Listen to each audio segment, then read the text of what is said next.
Very good evening to all of you. Welcome to the class 24 channel. ये आपका अपना channel जहाँ पे आपको जीके की और साइंस की बहुत अच्छी से प्रिपरेशन कराने की कोशिश की जा रही है, और साथ में क्लास 24 से रिलेटेड जितने भी आपके और भी चैनल्स हैं, एसएससी है, यूपी का है, आपके आरएएस हैं, जो भी चैनल्स हैं उन पे भी आपका पर्सपेक्टिव क्या है तैयारी करने का, उधर से आप ज्वाइन कर सकते हैं। देखिए, कहीं किसी ने बहुत खूब कहा है कि हर चीज जो है वो समय के साथ होती है, और हर चीज तभी होती है जब भी वो होनी चाहिए, यानी कि everything has a reason and a season. ये कॉमनवेल्थ गेम्स और डेफ ओलंपिक्स काफी दिन से पेंडिंग थे, लेकिन आज कराने का इसको मौका मिला है। और देखिए, ये वो कब कराया जा रहा है, या कॉमनवेल्थ में आपको कब करा रही हूँ, जब कल की तारीख में क्वीन एलिजाबेथ द्वितीय जो है ना, उनकी मृत्यु हो गई है। 96 ईयर्स की थी। 1926 से लेके आपका 1922 तक आप याद रखिए, इनका पूरा जीवन का कार्यकाल रहा है। पर्टिकुलरली अगर कहें तो 70 साल से ज्यादा तो उन्होंने रानी बन के गुजारा है, क्वीन बन के गुजारा है। अब इसके बाद जो गद्दी पे बैठेंगे आपके मोनार्क सिस्टम में, जो आपका ब्रिटेन है उसका मोनार्क सिस्टम पे, अब इनके बेटे चार्ल्स चार्ल्स जो है वो इस गद्दी पे बैठने वाले हैं। अच्छा, चार्ल्स के लिए मैं बता दूं, चार्ल्स वही चार्ल्स हैं जिनकी शादी पहले प्रिंस डायना से हुई थी। डायना जिनकी डिवोर्स के कुछ टाइम के बाद जो है वो हत्या हो जाती है या मृत्यु हो जाती है, उसका कभी खुलासा नहीं हुआ, लेकिन शी डाइड। उसके बाद उन्होंने, चार्ल्स ने दूसरी शादी करी, जो कि आपकी प्रिंस कैमिले के नाम से जानी जाती है ना। तो अभी प्रिंस चार्ल्स जो है ना वो अब आपके यहाँ पे ब्रिटेन के मोनार्क बन के रहेंगे। तो कॉमनवेल्थ गेम्स जो हैं वो ब्रिटेन के द्वारा ही शुरू की जाती हैं, तो आज हम वही टॉपिक यहाँ पे पढ़ने वाले हैं। लेडी एलिजाबेथ या क्वीन एलिजाबेथ की मृत्यु के बाद भारत की तरफ से एक बड़ा सवाल ही उठ रहा है कि क्या अब कोहिनूर वापस आएगा क्या भारत। तो मैं आपको बता दूं कि कोहिनूर जो है वो गिफ्टेड था या लूटेड था इंडिया से। अगर वो लूटेड भी था तो वो वापस आने के चांसेस क्वीन एलिजाबेथ 2 के मरने के बाद बढ़ गए हैं, ऐसा मतलब मुझे कुछ ऐसा रियलाइज नहीं हुआ कि ऐसा कुछ भी हो सकता है। और इन केस ब्रिटेन के पास काफी सारी ऐसी संपत्ति है जो भारत या अन्य देश जो उसके गुलाम रहे हैं ना, उसके अंडर में यहाँ पे रह चुकी है, तो उसको हम जस्टिफाई नहीं कर सकते। बाकी ये है कि अब एक एरा खत्म हो गया है, नया एरा प्रिंस चार्ल्स के साथ जो है वो शुरू होने वाला है। आज की क्लास के अंदर या इस वीडियो के अंदर हम दो चीजें करने वाले हैं। एक तो हम ये टॉपिक करेंगे कि कॉमनवेल्थ गेम्स जो है वो आपकी कॉमनवेल्थ गेम्स के लिए बात करेंगे, कब शुरू हुई, कैसे शुरू हुई, और 2022 के दोनों गेम्स की बात करेंगे। एक नई चीज जो मैं आपके सामने लेके आई हूँ वो है डीफ ओलंपिक्स। यानी कि डीफ का मतलब क्या होता है, जो कि सुन नहीं पाते हैं, है ना, स्पेशली एबल्ड लोगों के लिए, लेकिन जिनके कान जो है वो काम नहीं करते हैं उसके लिए। तो आज के ये सेशन जो है वो आपके इन दो टॉपिक्स का है। आपके ग्रुप डी या किसी भी एग्जाम में इससे रिलेटेड क्वेश्चन आएंगे, और आप लोगों के लिए जिनको साइंस के कोर्स की बेसब्री से इंतजार था, साइंस स्पेशल कोर्स जो है ना वो मैं लेके आ रही हूँ यहाँ पे। साइंस स्पेशल 1 जो है वो मैं इसको कह सकती हूँ साइंस स्पेशल 1। जितने भी आगे आप लोग पेपर देने वाले हो, चाहे आप एसएससी स्टेट सर्विसेज का पेपर दोगे, यूपीएससी दोगे, रेलवे दोगे, पैरामिलिट्री फोर्सेस दोगे, या और कोई भी एग्जाम दोगे, पूरी साइंस जो है वो आपको हेल्प करेगी। इस पूरे कोर्स में मैं आपको complete biology, complete physics, complete chemistry, NCERT based question और सारे के सारे टॉपिक, साथ में प्रिंटेबल नोट्स जो कि पीडीएफ के फॉर्मेट में आपको मिलेंगे। आप प्रिंट कर सकते हो, नहीं भी करो तो सेव कर लो और अपने पास रख लो, न्यूमेरिकल्स और डायग्राम्स। एंड देन आपका weekly test, Monday to Friday आपकी क्लास होगी, जिसमें आपके फर्स्ट कुछ स्टूडेंट्स के लिए 699 प्राइस है। देखिए, बाद में प्राइस कम होता है, मैं बोल रही हूँ आपको, आफ्टर दी 10 और 15 डेज 1000 स्टूडेंट का सबमिशन जैसे ही होता है, या फिर एक पर्टिकुलर टाइम पीरियड के बाद इस प्राइस को ना 999 कर दिया जाएगा। तो जो भी बच्चे हैं जिनको साइंस पूरी तरीके से पढ़नी है वो ज्वाइन कर सकते हैं। पहली वीडियो जो इसकी एक्सप्लेनेटरी या इंट्रोडक्टरी वीडियो आएगी वो 12 सितंबर से होगी। क्लास प्रॉपर मैं 18 सितंबर से शुरू कर दूंगी। देखिए, 2022 के पहले कॉमनवेल्थ की बात करते हैं। कॉमनवेल्थ जो हो रहे हैं वो कहाँ पे हो रहे थे, आपके बर्मिंगम, है ना, जगह का नाम क्या था यहाँ पे, बर्मिंगम करके याद रखिए। बर्मिंगम को थोड़ा सा पहले अपने जो मैप है ना उस पे देख लेते हैं, क्योंकि कई बार जो ब्रिटेन का मैप है वो काफी कंफ्यूजन होता है, हमें ब्रिटेन और यूनाइटेड किंगडम में थोड़ा सा डिफरेंस समझ नहीं आता है। देखिए, जब भी हम नदर्न आइलैंड, स्कॉटलैंड, इंग्लैंड और वेल्स की बात करते हैं, ठीक है, तो ये मिला के पूरा जो है वो आपका यूनाइटेड किंगडम कहा जाता है, जो इस बड़े मैप पे यानी कि ग्लोब पे आपको यहाँ पे नजर आ रहा है, ये आपका यूनाइटेड किंगडम है। राइट तो यूनाइटेड किंगडम में आपकी 4 कंट्रीज आती हैं, जिसमें स्कॉटलैंड हो गया। स्कॉटलैंड में ग्लासगो नाम की जगह बहुत ही फेमस है, यहाँ पे इंडियन काफी सारे स्टूडेंट हैं जो पढ़ने के लिए जाते हैं। स्कॉटलैंड हो गया। स्कॉटलैंड के साथ आप इंग्लैंड करके याद रखिए, इंग्लैंड के साथ जो है वो वेल्स याद रखिए, और याद रखिए आप आयरलैंड। आयरलैंड में नदर्न आयरलैंड याद रखना है, ये आपका यूनाइटेड किंगडम है। लेकिन अगर मैं आपसे पूछूं यूनाइटेड किंगडम नहीं बता के मैं आपसे पूछूं कि ब्रिटेन बताइए कौन सा है, तो ब्रिटेन में आपको नदर्न आइलैंड जो है वो बाहर निकालना है, यानी कि स्कॉटलैंड, इंग्लैंड और वेल्स जो है ना वो आपके ब्रिटेन का हिस्सा है। जैसे आप स्कैंडिनेवियन और नॉर्डिक कंट्रीज पढ़ते हो उसी तरीके से ब्रिटेन और यूनाइटेड किंगडम है। यूनाइटेड किंगडम में नदर्न आयरलैंड जो है वो शामिल होता है, जबकि आपके ब्रिटेन में ये 3 कंट्रीज जो है वो आपकी शामिल की जाती हैं, यानी कि स्कॉटलैंड, इंग्लैंड और वेल्स। नाउ जब हम कॉमनवेल्थ की बात करें तो कॉमनवेल्थ जो है वो आपकी इंग्लैंड के द्वारा जो है वो ओरिजिनेट कराया जाता है। कॉमनवेल्थ वैसे भी आपके ब्रिटेन ने ही शुरू किया था। यहाँ पे 28 जुलाई से 8 अगस्त के बीच में पार्टिसिपेट जो कंट्री की थी वो 72 कंट्रीज हैं जो पार्टिसिपेट की थी। यहाँ पे प्रेफरेंस कॉमनवेल्थ की ब्रिटेन के द्वारा ही दी जाती है। टॉप जो पोजीशन थी वो ऑस्ट्रेलिया को मिली, जो कि आपकी 178 मेडल्स टोटल उन्होंने जीते। भारत की रैंक इसमें 4 थी। हमें भारत के पर्सपेक्टिव से पढ़ना है ये टॉपिक पूरा, तो भारत का जो रैंक है वो 4th रैंक बोला जाता है। अच्छा, जब रैंक की बात आ रही है तो मैं आपको एक और डाटा बता ही देती हूँ कि आपका HDI का रैंक भी है, और HDI में भारत हमेशा कुछ भी बहुत अच्छा नहीं कर रहे हैं। 2021 की जो अगर रैंक की बात की जाए, जो कि अभी 22 में आई है, वो 132nd है, यानी कि 132वीं रैंक है। और हम कौन से नंबर में है 132 में, तो 191। ठीक है, यहाँ पे देखने वाली बात ये है कि जो कंडीशन है वो नेपाल, जो श्रीलंका है, नेपाल है, चाइना है, जो हमारे पड़ोसी मुल्क कहे जाते हैं, उनकी जो रैंकिंग है वो थोड़ी सी हमसे बेटर है। आप सोचो श्रीलंका जहाँ पे अभी पूरा इकोनॉमिक क्राइसिस हुआ है, वहां की HDI जो है वो इंडिया से बेटर है। ठीक है, बहरहाल रैंक पे यहीं पे रहते हैं। कॉमनवेल्थ गेम जो है वो आपकी 4th रैंक जो है वो आई है इंडिया की। नेक्स्ट कॉमनवेल्थ गेम जो है वो 2026 में होगा, ये होगा विक्टोरिया में, जो कि ऑस्ट्रेलिया के लिए बोला जा रहा है। समझ आ गया? पॉइंट नंबर 1 समझ आ गया। अब कॉमनवेल्थ को जरा ध्यान से समझिए। इंग्लैंड के बर्मिंघम में कुल खेल जो हुए हैं उसमें 72 देशों ने शामिल मतलब 72 देश जो है वो हासिल हुए। ऑस्ट्रेलिया 178 मेडल के साथ 57 मेडल जो है वो गोल्ड जीता है, और पहले नंबर पे यहाँ पे आपकी आई है। इंग्लैंड जो है वो 2nd प्लेस में है, और कनाडा जो है वो 3rd प्लेस में है, और इंडिया जो है वो 4th प्लेस में है। तो इसमें इंडिया की अच्छी खासी खैर पोजीशन है। ऑस्ट्रेलिया पहले पोजीशन पे है, इंग्लैंड 2nd पोजीशन पे है, कनाडा 3rd पोजीशन पे है, और इंडिया जो है वो 4th पोजीशन पे है। इंडिया ने जो टोटल मेडल यहाँ पे जीते हैं वो 61 मेडल है, जिसमें से अगर आपसे गोल्ड की संख्या पूछी जाएगी कि भारत ने कॉमनवेल्थ में गोल्ड कितने जीते हैं, तो आप बोलोगे गोल्ड की संख्या जो है वो आपकी कितनी है, भारत है। तो आपके सामने यहाँ पे पूरा डाटा है। ऑस्ट्रेलिया, इंग्लैंड, कनाडा, भारत और आपका न्यूजीलैंड जो है वो आपके 5वें नंबर पे है।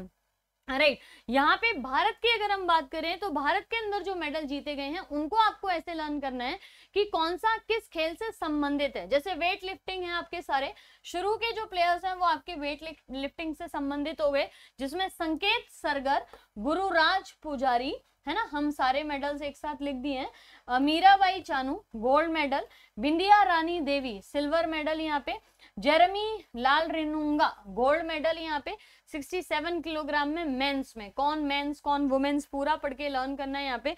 तो आपकी वेट लिफ्टिंग के लिए ये 5 लोग हो गए। उसके अलावा हरजिंदर कौर ब्रॉन्ज मेडल जीत रहे हैं। सुशीला देवी जूडो में, विजय कुमार यादव जूडो में, भारतीय महिला टीम गोल्ड मेडल जीती है यहाँ पे। भारतीय महिला टीम जो है वो गोल्ड मेडल करके याद रखिए।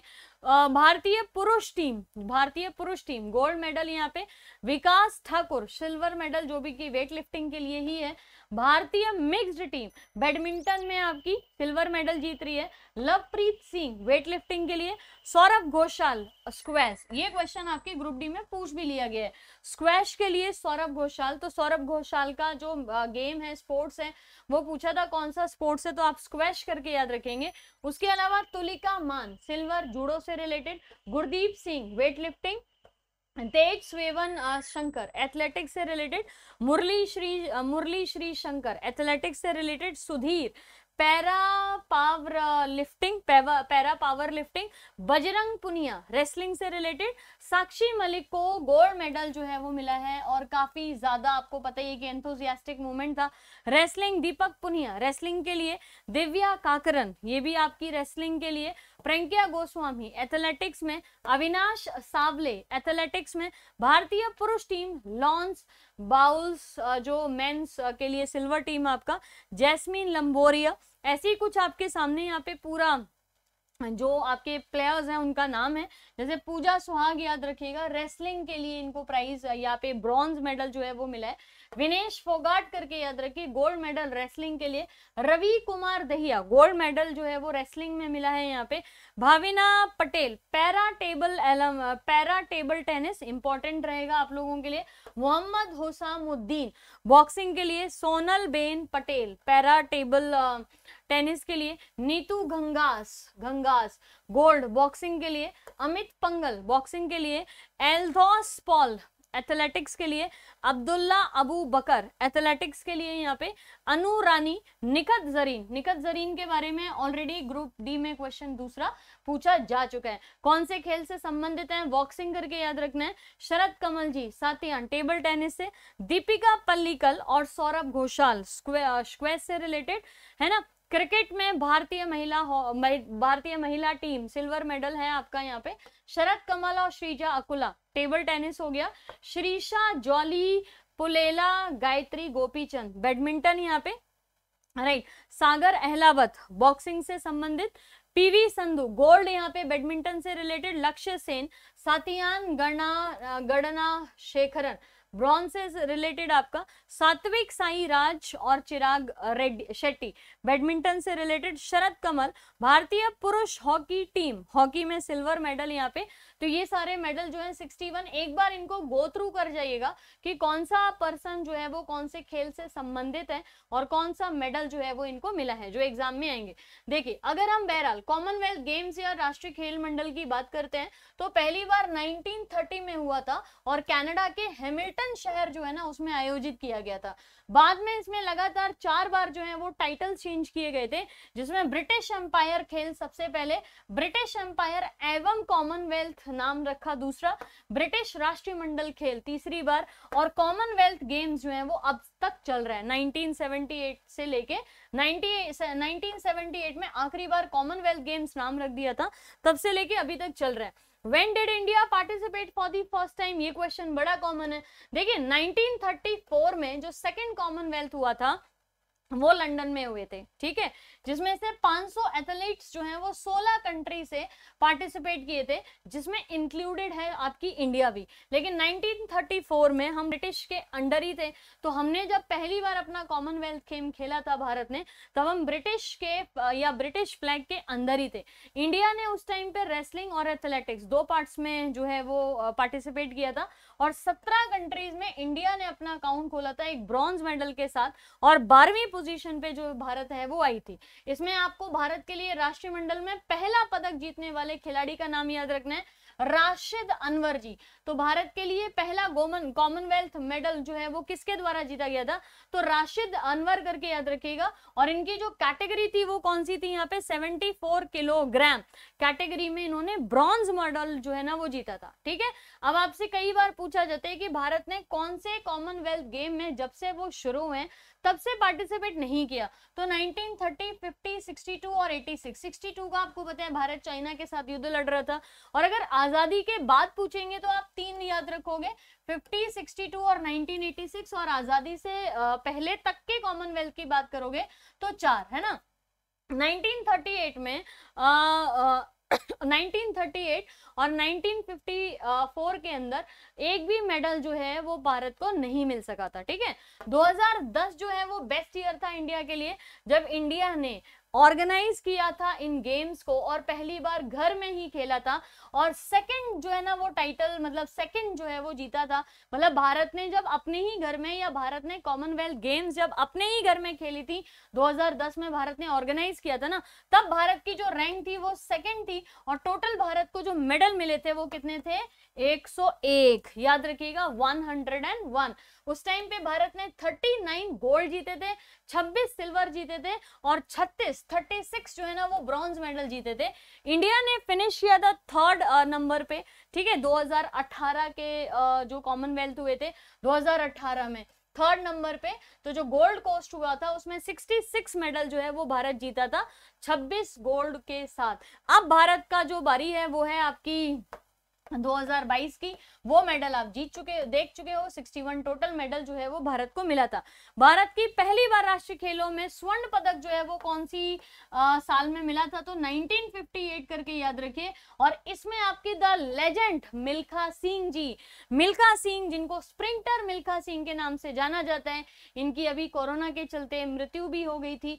मिल्खा सिंह जी के द्वारा पहली बार भारत के द्वारा गोल्ड मेडल जो है वो कॉमनवेल्थ में जीता था। तो भारत की तरफ से पहला मेडल जो जीते थे और पहला गोल्ड मेडल जो जीते थे, उन दोनों में डिफरेंस याद रखिएगा, ठीक है। पहला मेडल राशिद अनवर जी जीते थे जो कि ब्रॉन्ज मेडल था, और पहला जो गोल्ड मेडल जीते थे वो हमारे महान धावक मिल्खा सिंह जी के द्वारा जो है वो जीता गया था। अब नेक्स्ट आपका है डेफ ओलंपिक्स क्या होता है, तो 24th समर डेफ ओलंपिक्स जो है वो ब्राजील में हुआ था, उसको जरा ध्यान से देख लेते हैं। ये सारे आपके डेफ ओलंपिक्स के प्लेयर हैं। कहते हैं कि भगवान जब एक गुण कम करता है तो एक गुण बढ़ा के और एक्स्ट्रा बढ़ा के देता है, जिसके दम पे आप बहुत कुछ कर सकते हो, है ना। तो डेफ ओलंपिक्स में सारे प्लेयर जो हैं वो आपको यहाँ पे नजर आ रहे हैं। एक बार बात कर लेते हैं कि आयोजन जो किया गया था वो ब्राजील ने किया था। संस्करण जो है वो 24वां था। टोटल भाग लेने वाले जो देश हैं वो 72 हैं। नंबर 1 पे इसमें यूक्रेन रहा था। ये मैंने आपको पहले भी बताया था कि यूक्रेन जो कि इस टाइम पे सबसे एकदम अपनी मतलब यूक्रेन अपनी उत्पत्ति से लेके आज तक के सबसे खराब दौर में गुजर रहा है, जब रशिया लगातार अटैक कर रहा है और यूक्रेन भी लगातार फाइट कर रहा है, अंदर की कंडीशंस बहुत ही खराब है। उस टाइम भी आप देखो कि यूक्रेन जो है वो 138 मेडल के साथ डेफ ओलंपिक्स में टॉप 1 पे है, यानी कि फर्स्ट रैंक पे है। भारत का स्थान जो है वो 9th है, 9वां स्थान रहा है डेफ ओलंपिक्स में।